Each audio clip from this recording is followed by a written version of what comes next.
Hey everybody, good morning, and this is your boy Zero doing another gunpla review. In today's episode, we are covering the high-grade Barbatos. Yeah, I'm about to say Barbatos lupus because that is just a reflex. But no, this is the standard, well, not completely standard because the way I did it is technically you're not supposed to have the shield on the arm when he's in the base form, but hey, I decided because I think the shield looks neat. But yes, this is the standard Barbatos from Iron-Blooded Orphans. I got this dude a while ago.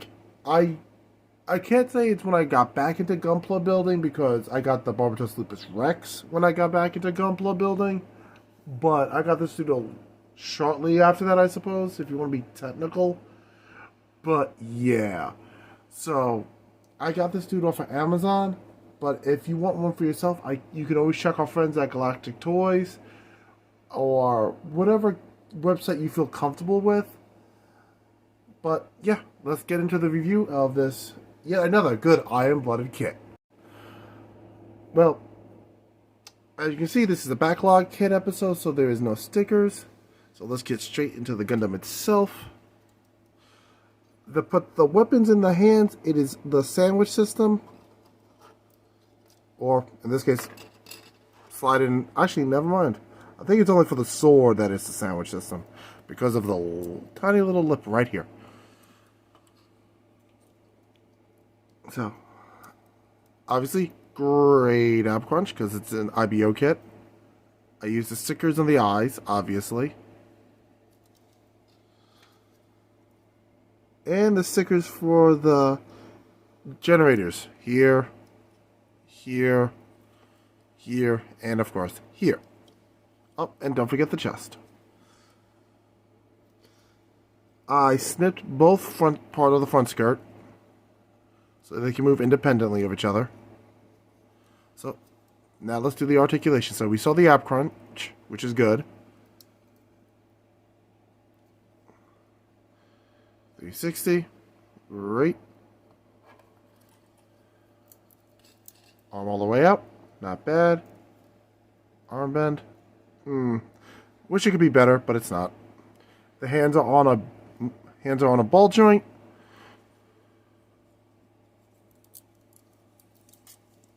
Okay, we got the splits. We got the splits, people.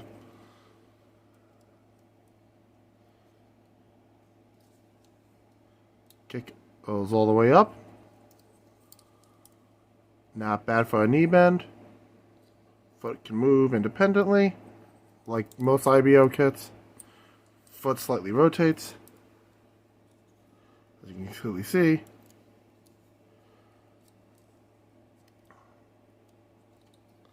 Very solid of a kit. Nothing's fallen off. So yeah, here's a problem. You gotta be careful how you put the knee back because you could end up like this. You gotta make sure it goes all the way back to this position. You got paralyzed back skirt, so you're like not going that way.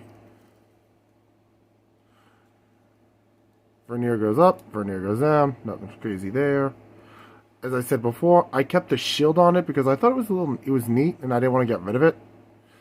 But technically, to make it show accurate, when you try to get the base form of the Barbatos, not after they release it from being a reactor, you have to remove this. This only had it for that fight, then they removed it. I'm like, but it looks so cool. And it gives you some type of defense. I get it. Mikasa didn't need it, but still. Alright, so for the color and accuracy, if I remember correctly, this part is supposed to be white.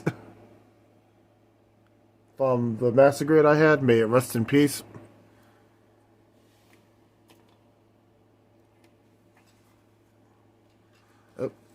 And of course, this piece goes up and down. Nothing too crazy there. Here is the mace. It doesn't do anything. It's not collapsible like in the Barbatos Lupus Rex. Or in the Barbatos Lupus. So, it's just two pieces of plastic squished together. Nothing crazy. And like I showed before, you just slide it into the hand. Ta-da. Nothing nuts. Surprisingly, that doesn't really throw off the weight, so it's nice and balanced.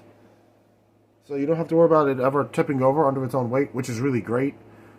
And why did I have it on a stand? Well, that was during my time period of always putting a Gundam on a stand, even if they don't need it.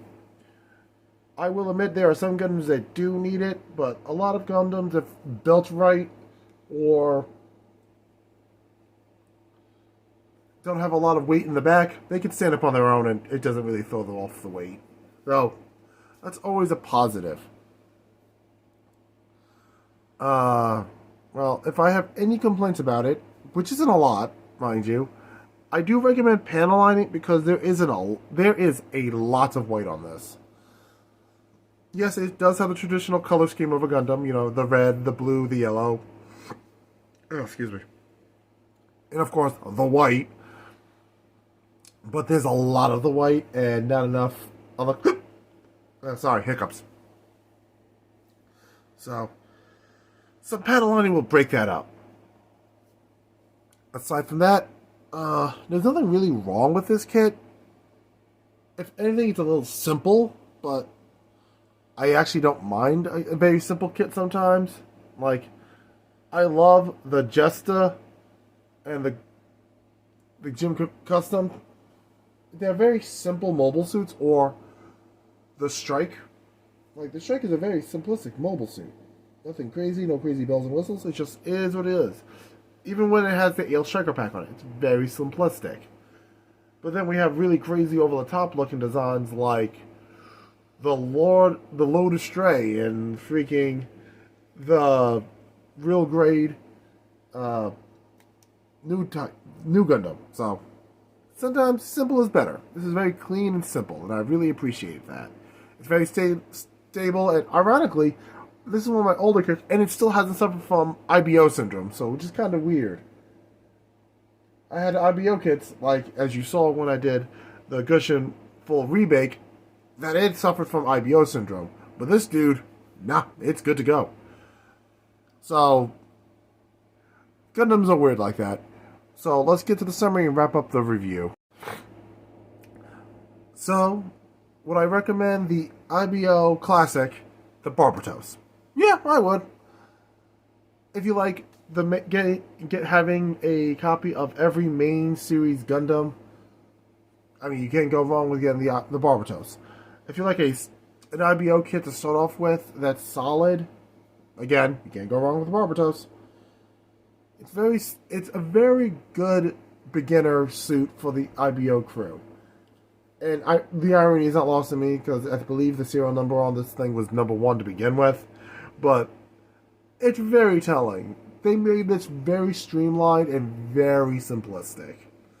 There's nothing wrong with that. It is what it is. And like all IBO kits, the parts are transferable between different demon frames. Technically, they're called Gundam frames, but they're named after the 72 demons. 72 demon princes of hell, or 72 demon lords. Depends what translation of the book you're reading. I call them demon frames. So, with the available demon frames, technically you can swap out body parts and frames, parts of the frame with each other. Like, if I were to grab like my Shadow Lord Barbatos that I created, I can switch out the wings with his backpack, and I can use the ball's wings. Or I can take the sub-arm backpack of the Gushin or the Gushin full rebake, like full city rebake, and now he has 4 arms. That's one thing I said it once, and I'll say it again about the IBO kits. I love them for that. Like, it is a pain sometimes to do some kit bashing. Not impossible, but a pain, because you got to hope that the pieces are, you know, I would have seen compatible. That's what I was thinking of, compatible. Like, will the legs work? Will the hands work? Will the arms work? Will the shoulders work? You gotta worry about all those things. With IBO, it's just, alright, I know these things will all squish together. I'm good to go. So, that's always great to have.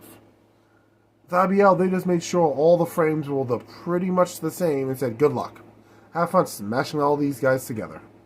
And I love that. So, with that being said, sorry, went on my rant about how much I love IBO. the show, and, well, I love the show, but I also love the kits. But with that being said, I know I still have to review the Astaroth. That's still sitting on the shelf next to the 00 Divers Sky Mobius, or the Mobius. It's literally right next to each other on the same shelf, which I find hilarious. I know, I gotta review those. But that being said, Monday's episode, I haven't decided yet. It's probably going to be either the Star Burning or the Master Grade Star Burning Gundam, or if I go shopping for another model at my local hobby store instead of ordering it online, it may be something else. I have not decided. But with that being, and next Friday's episode, that's even less. Maybe I'll finish up the my Barbatos line by finally reviewing the Barbatos Lupus Rex. Or again, maybe the Astaroth, maybe the Sky Mobius. I don't know. I'll figure something to review. But with that being said, I want to thank everybody for watching. If you're new to the channel, welcome to the channel. We're one subscriber away from hitting that 210. Let's see if we can get there, guys. Again, most subscribers are like, yeah, let's get to 1,000, let's get to 1,000,000. Now, I'm within reason. I want to get to 210 before the end of February. February just started. I'm just shooting for getting 210 before the end of it. Yes, my goal is to get to 300 before the end of the year, but I'm realistic. You know. But with that being said, don't forget to tell your friends about me. Every subscriber counts. Let's see if we can eventually get to that 1,000. But, you know, if you want to support the channel, use the links down below. Like, comment, and subscribe, obviously. Hit that bell for notifications. And I'll catch you guys on Monday with a new Gundam. So, thanks for watching, and peace.